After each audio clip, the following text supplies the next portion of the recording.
अनेक भाषाओं का प्रदेश है और जहां पर अनेक राष्ट्र और अनेक भाषाएं हों उसको आप एक राष्ट्र कैसे कह सकते हैं? जॉन सीले महोदय का ये मानना है, भारत जैसा कुछ नहीं है और कभी कुछ था भी नहीं, ऐसा जॉन सीले कहते हैं। भारत नाम की कोई भौतिक, राजनीतिक, सामाजिक अथवा धार्मिक एकता नहीं है। ये जॉन स्ट्रेची नाम के एक और इतिहासकार हुए, कैम्ब्रिज इतिहासकारों ने इसी प्रकार की बात भारत के विषय में रखी, भारत की राष्ट्रीयता के विषय में रखी।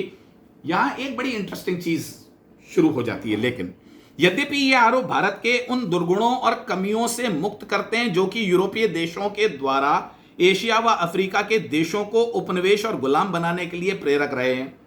ठीक है, ना तो हमारी कोई एक भाषा का दम्भ था, ना हमारी कोई पॉलिटिकल ऑर्गेनाइजेशन था, ये सारी की सारी चीजें यूरोप में थी और यूरोप के राष्ट्र इसीलिए उपनिवेशवादी राष्ट्र बनते चले गए। हमारे पास में ऐसी चीजें नहीं थी और हम उन दुर्गुणों से बच गए। माइकल लाइफर नाम के एक फिर दूसरे इतिहासकार हुए, उन्होंने कहा भारतीय स्वतंत्रता आंदोलन उसकी आबादी की जातीय, भाषाई और धार्मिक पृष्ठभूमियों की विभिन्नताओं के उपरांत भी संपूर्ण आबादी का एक राष्ट्रीय आंदोलन है। कैम्ब्रिज थिंकर्स के विपरीत जॉन लेफेर नाम के माइकल लेफेर नाम के इस व्यक्ति ने यह कहा कि यह सारी की सारी विभिन्नताओं के बावजूद आप किसी भी तरीके से ये कहें कि भारतीय लोग एक नहीं थे, उनके अंदर बहुत सारी विभिन्नताएं थी। डाइवर्सिटीज शब्द का वो इस्तेमाल करता है। इन डाइवर्सिटीज के उपरांत भी भारतीय स्वतंत्रता आंदोलन वस्तुतः एक राष्ट्रीय आंदोलन था।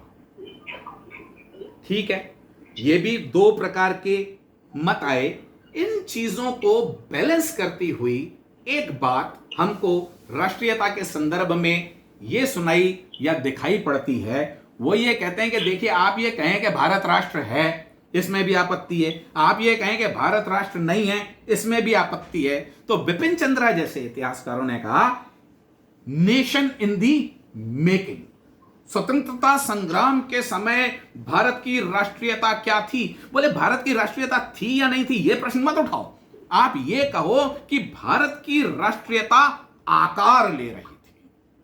वो कितने पहले से चली आ रही थी ये भी मत उठाओ। वो कहां पहुंच गई ये भी मत। वो ये कहो कि भारतीय the Indian nation, it was the process. उन्होंने ये कहा this process of nation in the making was never counterposed to the diverse regional, linguistic and ethnic identities in India. उसने कहा ये विभिन्नताओं ने कभी भी इस राष्ट्र निर्माण की गति को या इसकी प्रोसेस को रोका नहीं।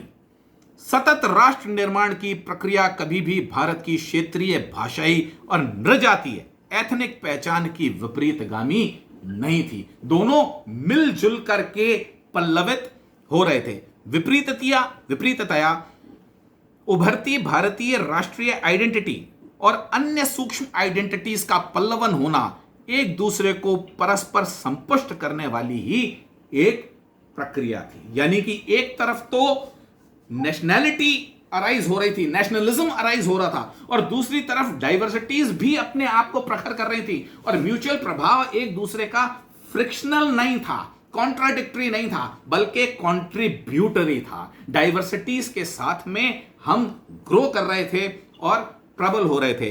भारतीय राष्ट्रीय चेतना नेशन इन मेकिंग के दौरान भारतीय जन समूह की अंतर्निहित, क्या शब्द इस्तेमाल किया, इनहेरेंट, स्वाभाविक, नवजात उपनिवेशवाद विरोधी चेतना थी। तो भारतीय चेतना या भारतीय राष्ट्रीय चेतना उस वक्त नेशन इन दी मेकिंग वाली चेतना थी। ये बिपिन चंद्रा ने भी कहा और कैम्ब्रिज इतिहासकार दूसरे तरीके की बात कह करके चले गए। अब एक पोस्ट इंडिपेंडेंस, इंडिपेंडेंस के टाइम से ही खैर ट्रेंड्स चले आ रहे हैं। जो राष्ट्रवादी इतिहासकार थे, आप जिनको राइटिस्ट कहते हैं, उन्होंने एक बड़ा ही जिसको कहना चाहिए कि रेडिकल स्टैंड लिया।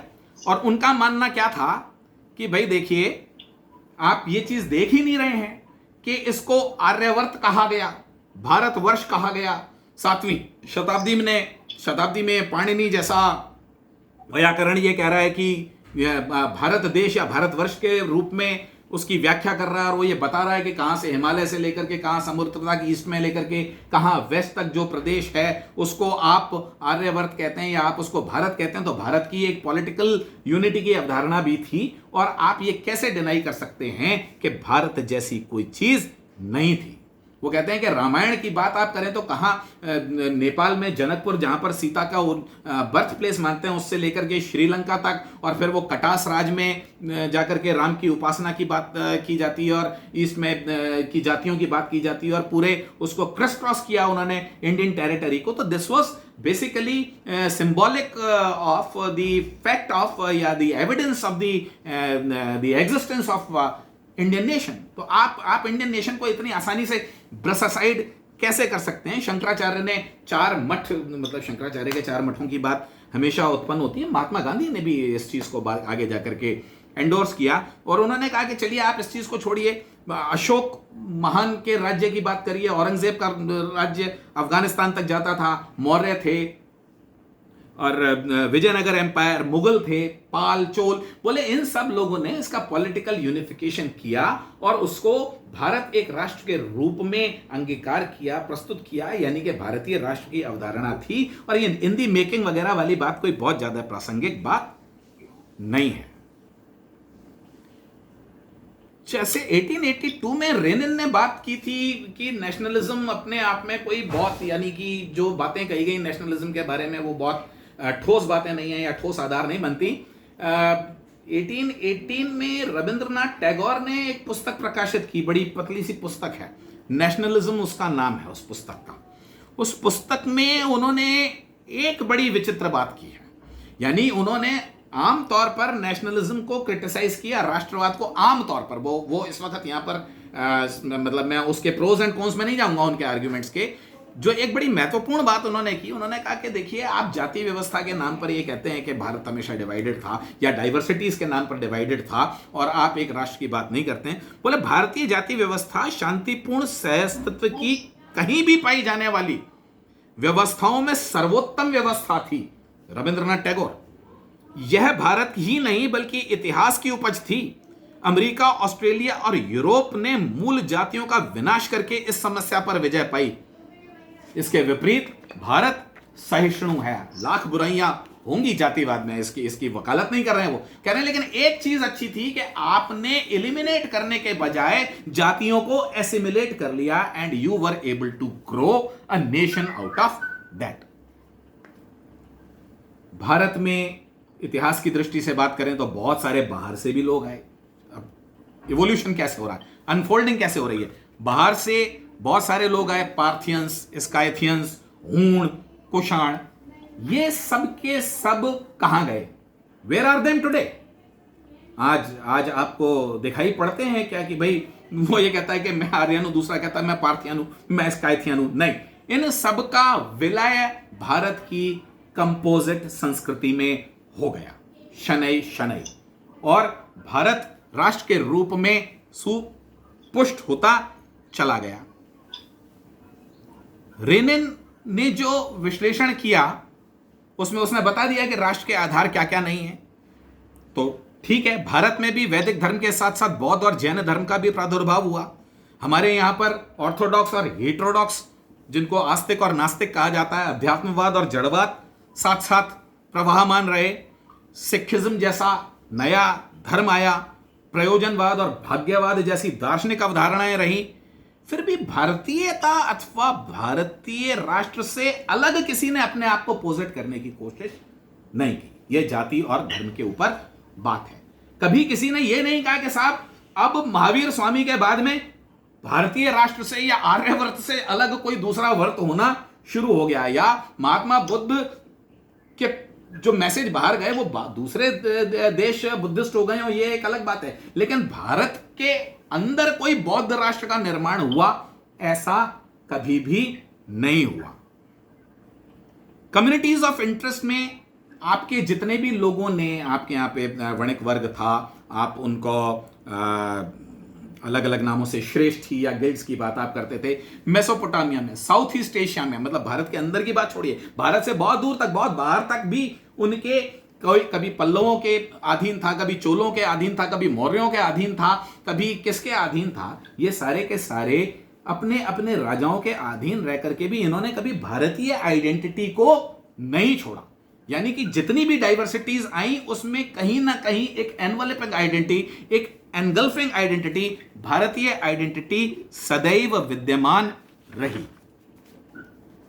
तो भारत जैसी भौगोलिक विषमताएं भी पूरे विश्व में कहीं नहीं है। जितनी नदी नाले रेगिस्तान पहाड़ समुद्र भारत को डिवाइड करते हैं उतने कहीं पर भी दूसरी दुनिया के किसी प्रदेश में नहीं पाए जाते। फिर भी भारतीयता निरंतर विद्यमान है। तो क्या कारण है इस चीज का? अब यह सवाल उठता है। आपने सारे जाति धर्म वाली जितनी भी चीजें थी वो भारत के ऊपर लागू होती हैं, लेकिन फिर भी भारतीय राष्ट्रीयता कंटिन्यू करती है। How would Renan explain this? Renan और anybody who criticises any nation कि वो ये कहे कि साहब ये चीजें इसेंशियल चीजें नहीं है, तो कैसे आप एक्सप्लेन करेंगे कि फिर भारतीयता कैसे कंटिन्यू करती रही? रीनन ने खुद ने सवाल उठाया कि फिर राष्ट्रीयता के लिए कौन सी चीज ऐसी है जो राष्ट्र को संभव बनाती है। और उन्होंने कहा nationality is body and soul together. उन्होंने कहा कि राष्ट्र हम जिसको कहते हैं वो शरीर और आत्मा दोनों चीजें एक साथ होती है। सोल प्रोवाइड्स दिस सबस्ट्रेटम, वो आधार भूमि देती है जो मानव के अध्यवसाय और संघर्षों के लिए आवश्यक ग्राउंड बनती है। और मानव वह आत्मा है जो इन प्रयासों को करता है। तो व्यक्ति या लोगों की अवधारणा में मनुष्य की अवधारणा यानी कि पीपल की अवधारणा में मैन की अवधारणा ना केवल प्रमुख है बल्कि सब कुछ है। कहने का मतलब क्या है? Man make nation. राष्ट्र इतिहास की सृजनात्मक जटिलताओं से प्रसूत एक आध्यात्मिक व्यवस्था है, स्पिरिचुअल एंटिटी, एक आध्यात्मिक परिवार, स्पिरिचुअल फैमिली, ना कि भूमि के संयोजन द्वारा निश्चित कोई समूह मात्र। It is not just an aggregation of people in a particular territory और a particular piece of land, ऐसा रेनन कह रहे हैं। राष्ट्र एक आत्मा या आध्यात्मिक सिद्धांत है। दोनों वस्तुतः एक ही हैं। इनमें से एक अतीत में अवस्थित है तथा दूसरा वर्तमान में। एक की उपलब्धि समृद्ध परंपराओं और स्मृतियों के रूप में है तो दूसरा इन परंपराओं को अक्षुण्ण रखने और साथ निर्वाह करने का अनुबंध है। ये अंग्रेजी में लिखा हुआ था, मैंने इसको हिंदी में ट्रांसलेट किया है। क्रक्स उनके कहने का यह है कि देखिए परंपराएं, आपके संघर्ष, आपकी शेयर्ड वैल्यूज एक जगह हैं और राष्ट्र के लिए जो सबसे ज्यादा सिग्निफिकेंट चीज है वो ये है कि आप उनमें अब भी विश्वास करते हैं और आप उनके साथ जीना चाहते हैं। आप उनको निरंतर आगे एक साथ साझा रूप में ले जाना चाहते हैं। राष्ट्र एक ऐसा जीवंत अतीत है जहां साझा भावी जीवन जीने का प्रण है। ये रेनन ने अपने फाइनल एनालिसिस में बात की। उन्होंने कहा कि आप कितनी भी चीजें बनाते रहें, करते रहें, उनसे राष्ट्र के निर्माण नहीं होगा। आपको यह मानना पड़ेगा कि राष्ट्र अपने आप में एक आध्यात्मिक अवधारणा है, लोगों का साथ जीने का, वैल्यूज को शेयर करने का। वैल्यूज की, मूल्यों की बात की है उन्होंने, किसी लैंग्वेज की, उन्होंने किसी हिस्ट्री की बात नहीं की। उसने कहा वैल्यूज और ट्रेडिशंस को शेयर करने का और उनके साथ साझा रूप से भावी जीवन जीने का प्रण है। यह चीज राष्ट्र को राष्ट्र बनाती है। तो एथनिसिटी, रिलीजन, ज्योग्राफिकल फीचर्स, ये सारी बातें मैं समझता हूं कि बहुत समय लग जाएगा यदि मैं इनको कहूं। बड़ी इंपॉर्टेंट सरस बातें हैं, लेकिन फिर भी मैं छोड़ करके आगे चलता हूं। रेनन ने जो बात कही, कमल नयन जी नजर नहीं आ रहे हैं। रेनन ने जो बात की, एक CJ H हेज नाम के बड़े प्रख्यात इतिहासकार हैं और उन्होंने भी, और ये बड़े मॉडर्न है, मतलब ये CJ H हेज के टाइम में और रेनन के टाइम में, ये तो बात कर रहे हैं 1960 में। CJ H हेज यानी कि करीब करीब 70 साल बाद, 80 साल बाद जो रेनन ने बात की। लेकिन आप एक वो देखिए, निकटता देखिए ख्याल में कि रेनन के विचारों को किस प्रकार से प्रतिध्वनित कर रहे हैं। सर CJ H हेज की बात हो रही है, कमल नयन सर। हेज का कहना है कि राष्ट्रवाद देश प्रेम का राष्ट्रीयता की भावना के साथ सम्मिलन है। It is an adjoining of, infusion शब्द का उन्होंने इस्तेमाल किया है। राष्ट्रीयता को प्रभावशीलता, चरित्र और विशिष्ट पहचान सांस्कृतिक और ऐतिहासिक ऊर्जाओं से प्राप्त होती है। यदि हम समझना चाहते हैं कि राष्ट्रीयता क्या है, तो हमें राज्य और देश के भ्रम से बचना होगा। CJH Hayes, writing in 1960। यदि हम यह समझना चाहते हैं कि राष्ट्रीयता क्या है, तो हमें राज्य और देश के भ्रम से, स्टेट और कंट्री के भ्रम से बचना होगा। सांस्कृतिक राष्ट्रवाद राजनीतिक राष्ट्रवाद के अभाव में भी अस्तित्वमान रह सकता है। There can be a cultural nationalism which is independent of और at least not dependent upon political nationalism और पॉलिटिकल टेरिटरी। राष्ट्रीयताएं राजनीतिक एकीकरण और स्वातंत्र के अभाव में भी बहुत लंबे समय तक वर्तमान रह सकती हैं और रही हैं, और भारत से सुंदर इसका उदाहरण संभवतया है नहीं। रैमसे मैकडोनाल्ड जो ब्रिटेन के प्रधानमंत्री रहे, उन्होंने भी रेनन और हेस के एनालिसिस से मिलती जुलती बात क्या कही। The Hindu regards India not only as a political unit naturally the subject of one sovereignty whosoever holds it, that sovereignty, whether a British, Mohammedan और हिंदू शासक आपके कोई भी रहे हो, चाहे वो अंग्रेज हो, चाहे वो मुसलमान हो, या वो हिंदू शासक रहे हो, इससे कोई फर्क नहीं पड़ता। But as the outward embodiment, as the temple, nay even as goddess mother of his spiritual culture, he made India the symbol of his culture. He filled it with his soul, in his consciousness. It was his greater self. यानी कि राष्ट्र को आपने अपनी चेतना की पहचान, आपने उसको अपने साथ आत्मसात किया है। वो आपकी सोच का, आपके विचार का, आपके व्यक्तित्व का हिस्सा है। वो कोई टेरिटरी या लैंग्वेज या ये सारी की सारी बातें इसके सामने बहुत छोटी या बेमानी हो जाती हैं। ठीक है, कैम्ब्रिज हिस्टोरियंस ने बड़ा मजाक उड़ाया, ज्योग्राफिकल एक्सप्रेशन कहा और ये कहा कि इंडिया जैसी कोई चीज़ ना थी ना है, और ये तो बहुत सारे विभिन्न आपस में एक दूसरे को खींचने वाले या एक दूसरे के विरोधी तत्वों का एक जमघट मात्र है। तो अब महात्मा गांधी हिंद स्वराज में इस अवधारणा को क्रिटिसाइज करते हैं। महात्मा गांधी के बारे में आमतौर पर यह कहा जाता है, वो निश्चित बात है कि वो राष्ट्रवाद से भी बहुत आगे तक की बात करते हैं, लेकिन वो अंग्रेज या अंग्रेज का मतलब इस प्रतीक विचारधारा को क्या जवाब देते हैं जब वो ये कहते हैं कि आप तो कुछ थे ही नहीं। महात्मा गांधी क्या कह रहे हैं हिंद स्वराज में? The English have taught us that we were not a nation before and it will require centuries for us to become one nation. This is without foundation. यह आधारहीन बात है। We were one nation before they came to India. हम उनके आने से पहले भी एक ही राज्य थे। One thought inspired us. हम एक ही विचार से प्रेरित थे। Our mode of life was the same. It was because we were one nation that they were able to establish one kingdom. Mahatma Gandhi का आर्ग्यूमेंट क्या है कि यदि हम एक नहीं होते तो फिर आप हमारे ऊपर एक राज्य कैसे स्थापित करते? आप अनेक राज्य स्थापित कर रहे होते हमारे ऊपर। तो the very fact that you develop or you build or you install one kingdom over us is a testimony to the fact that we were one people. उन्होंने बहुत सारी बातें की हैं महात्मा गांधी ने, मैं पूरी विस्तार में उनकी चर्चा अब नहीं करता। नेहरू जी तो विदेश में पढ़े थे और उनके ऊपर वो इतिहास के छात्र भी थे और बड़ा प्रभाव था, और नेहरू जी ने बहुत ईमानदारी से इस चीज़ को स्वीकार किया कि देखो मैं जो पढ़ लिख करके आया था ना, मेरी पढ़ाई लिखाई का इंडिया और मेरे अनुभव के इंडिया में ज़मीन आसमान का फ़र्क है। ऐसा नेहरू जी कहते हैं। क्या कह रहे हैं वो? दीज जर्नीज, वो कह रहे हैं मैंने भारत में घूम करके, जब भारत को मैं यात्राएं करके जब मैंने भारत को जाना, जब मैंने महसूस किया, तो वो उन सैद्धांतिक बातों से, उन किताबों से बहुत भिन्न भारत था। The journeys and visits of mind with the background of my reading gave me an insight into the past. To a somewhat bare intellectual understanding was added an emotional appreciation, and gradually a sense of reality began to creep into my mental picture of India.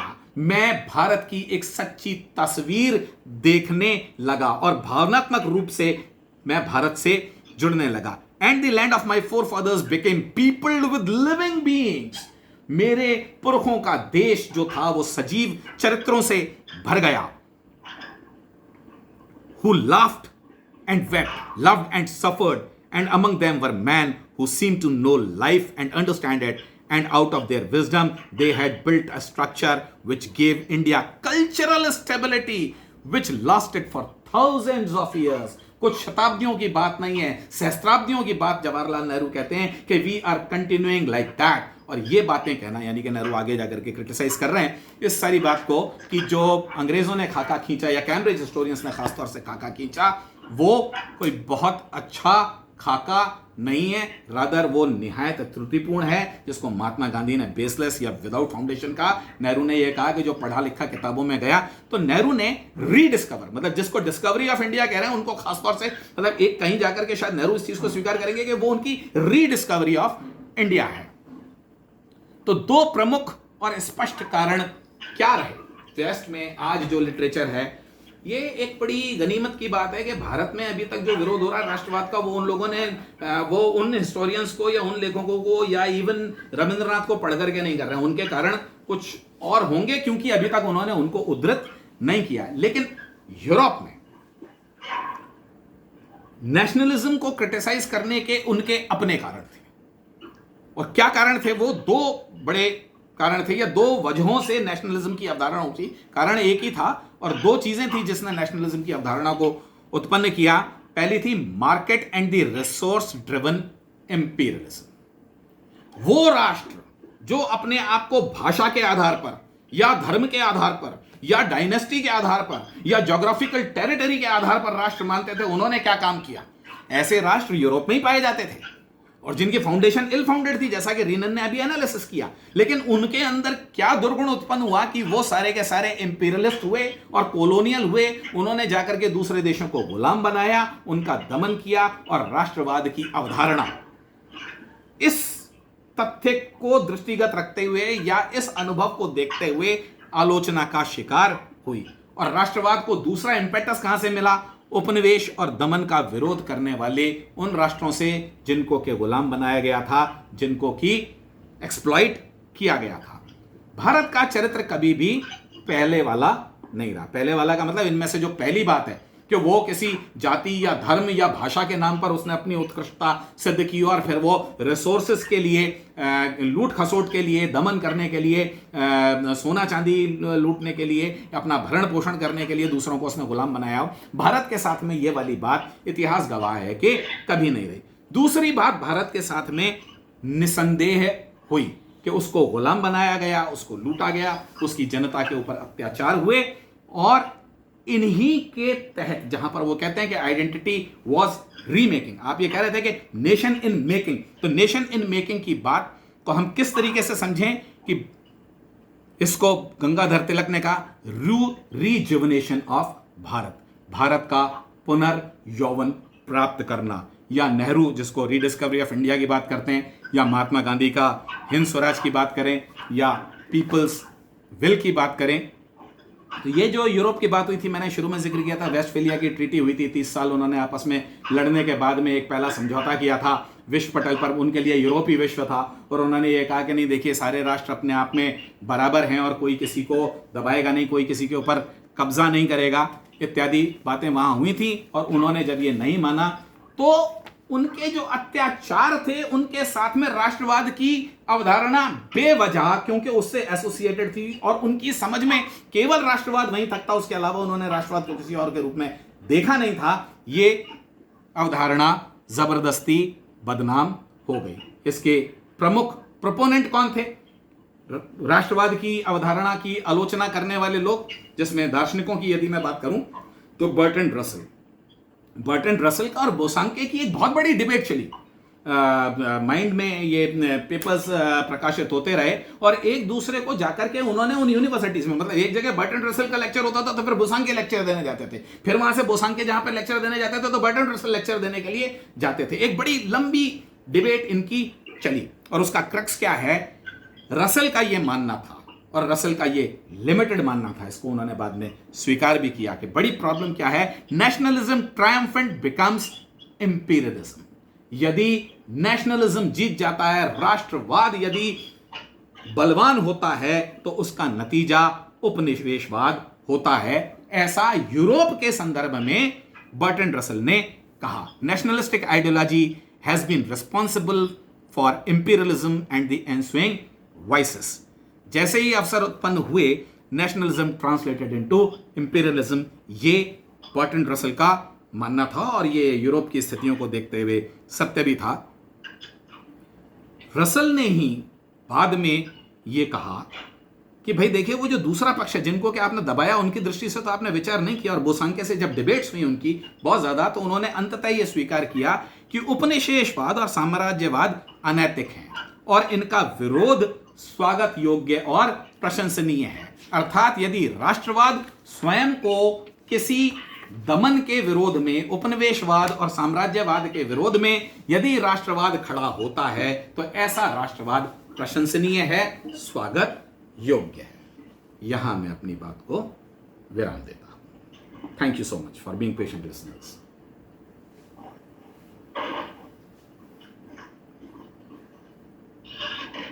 धन्यवाद दीपक, आपने जो है बड़ा एक comprehensive lecture या यूँ कहें उद्बोधन दिया और जिसमें लगभग सभी पक्ष छूने की का प्रयास किया। नेशन को लेकर आपने बहुत सारी बातें कही, डिफाइन उसकी डिफरेंट डेफिनेशंस, उसके कंस्टिट्यूएंट्स और साथ में उन कंस्टिट्यूएंट्स को लेके जो जो विवाद हैं उन सबको भी इसमें समेटा। लेकिन एक बात जो है वो शायद समय की कमी जो है वो बड़ी महत्वपूर्ण होती है हमेशा ही, और समय असल में इम्पोर्टेंट होता है। तो बात क्योंकि बहुत ज़्यादा बढ़ गई तो आपने नेशनलिज्म जो है उसको एज आइडियोलॉजी उसका स्पर्श किया आखिर में आकर, और उसमें वो रसेल और बोसांके की जो बात की उसके माध्यम से उसे दिखाने की कोशिश की। तो ऑल इन ऑल बहुत ही कमाल का लेक्चर रहा आपका, बहुत बढ़िया रहा। अब इस पर बातचीत खोलने से पहले मैं पूछना चाहता हूं कि भाई वो मतलब पहले तो चाय वाय होती थी, अब उसका क्या करना है? ब्रेक देना है या कि चलने दें? क्या करें बताइए। जैसा उचित समझे। मेरे ख्याल से कितनी देर हो गई है अपने को बातचीत करते हुए, मेरे को अंदाजा नहीं रहा मैं कितनी देर। हाँ, तो ये आपको बातचीत करते हुए लगभग 1.25 घंटा हो गया। अरे राम, मुझे लगता है कि 10 मिनट का ब्रेक तो शायद चाहिए रहेगा लोगों को। 8-10 मिनट का ब्रेक ले लें। हाँ, यही ले लें, जिसको जहां जाना है होके आता रहे, चाय वाय अपनी पीता रहे, जिससे कि ये अपन डिस्कनेक्ट भी नहीं हो। वो बीच में जब तुमने पूछा था ना कि मैक नहीं दिख रहा, हाँ, मैं सुन तो सब रहा था लेकिन उस समय मैं चाय बना रहा था। अरे वाह, नहीं, मैं दरअसल आपसे मुझको थोड़ी प्रेरणा और हौसला रहता है कि मेरी बात अगर मैं कहीं गड़बड़ करूंगा तो आप उसको ठीक तरीके से प्रस्तुत कर देंगे इतिहास की बात को। नहीं, वो तो मैं तो था ही सारे समय, और मैंने पूरा मतलब शुरू से आदि से अंत तक तुम्हारा सारा ये लेक्चर सुना और अच्छा लगा। तुमने बहुत सारे पहलू छुए इसके, और यही बात है। तो आज मैं सोचता हूँ कि इसको लेके अभी बातचीत शुरू होती है तो उसमें देखते हैं किस तरह से अपना अपना पक्ष लोग रखते हैं। और कभी बात तो पूरी कभी होती